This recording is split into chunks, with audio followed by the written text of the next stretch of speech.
फरमाइश के असी राठ है मोहसिन खड़े औलाद ते सानू राठ सदेंदा जाके हाय सजन तू सजन दी परख करेंदे अल्लाह दिता है ज़हन अलग है और सही खुद गर्ज इंसान दे दुश्मन है रखी सिर ते अनख दी पागे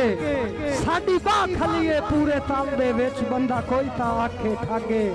साडी बाह खलीए सुने सही कि असी पानी पंज दरियावां दे बल्कि आकिब साहब इंज ना आखा कि असी हानी पंज दरियावां दे ए मिट्टी साडी जान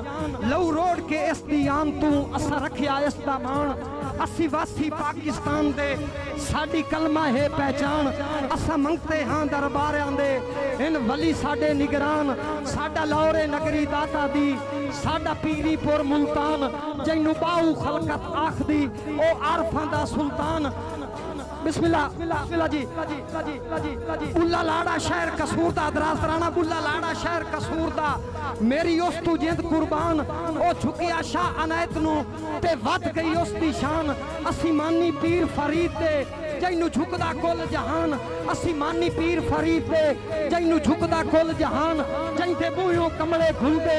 सोना हाजी शेर दीवान जावा सदके तौन से वालियां तू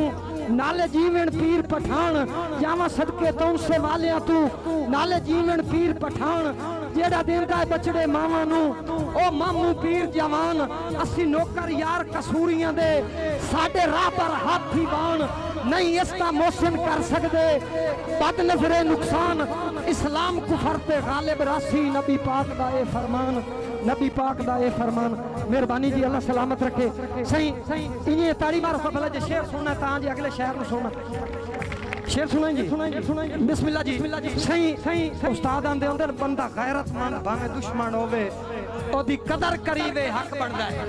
मैं पिया ना बंदे राख ता कत्ल भी बख्श छुड़ेंदे चित्तू फरेण ता मार कटेंदे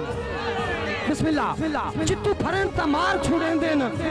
ओ लाजपाल ता जितियां बाजियां नी पीछे सजण दे हार छुड़ेंदे